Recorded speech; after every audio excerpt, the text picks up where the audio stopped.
किया जा रहा है, ये किया जा रहा है साफ सफाई और जल के ऊपर। सबसे पहले हम साफ सफाई के बारे में थोड़ा बात कर लेते हैं कि आज आपने देखा होगा हमारे गांव में नहीं पूरे देश में बीमारियां का आगमन बहुत हो गया है। हमारे गांव में आपने देखा ज्यादातर हैजा, उल्टी, दस्त, मलेरिया, डेंगू तो इस चरम सीमा पे छू रहा है अपनी।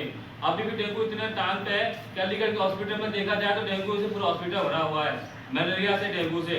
और ये क्या करता है, 2-3 दिन के अंदर इंसान को कवर कर लेता है। अगर इंसान अगर समय पहले इलाज नहीं कराया तो वो एक्सपायर हो जाता है।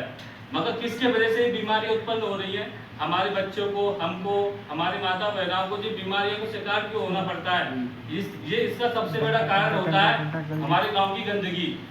अगर हमारा गांव स्वच्छ रहेगा तो हम बीमारियों में हमें बीमारियां कम छुएंगी। अगर हमारा गांव स्वच्छ नहीं रहेगा, गंदा रहेगा, तो सबसे ज्यादा बीमारी उसी गांव में उपस्थित रहेंगी।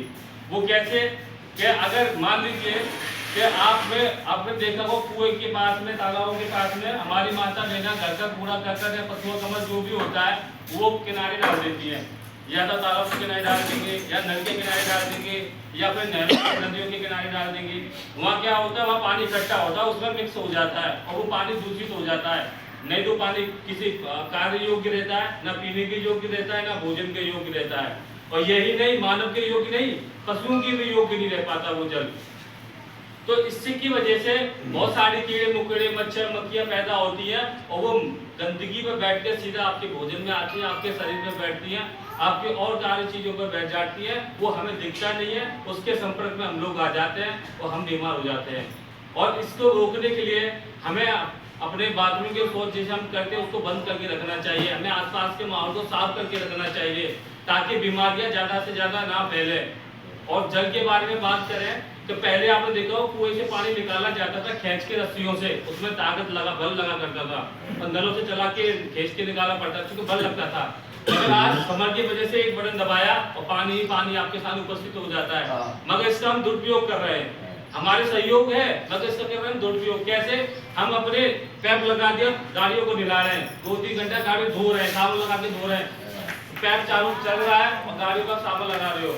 दूसरा पशुओं को आप निला रहे हो, 10 पानी उसमें चल रहा है तो आपका पानी बढ़ते जा रहा है। पशुओं को 1 से 2 बाल्टी में स्नान करा सकते हो।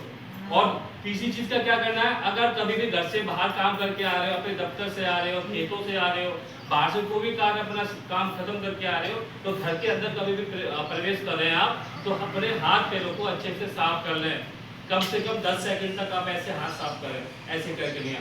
और हमारी गांव की माता बहना जितनी भी होती है ना, कल तो बहुत बड़ा त्योहार है, उसमें क्या लीप पेंट लगाएंगे। वो लगाने के बाद में फिर क्या होगा, वो धीमे धीमे ये लगता है इसमें से खत्म हो जाता है। कैसे? तो आटा लगाती है, आटा गूंथती है, वो धीमे धीमे उसी में छूट के चले जाता है। और वो कौन खाता है? हमारे घर के मुखिया खाते हैं, हमारे घर के सदस्य खाते हैं, हमारे बच्चे खाते हैं। और वो क्या होता है, पेट में जाके इंफेक्शन बनाता है, पथरी बनाता है, डायबिटीज होता है, कैंसर बनाता है, माइग्रेन की प्रॉब्लम बनाता है और बहुत सारी ऐसी बीमारियां बनाता है जो हम सोच भी नहीं सकते। मात्र किसके वजह से कि हम अपने सफाई को ध्यान रखते हैं। और बहुत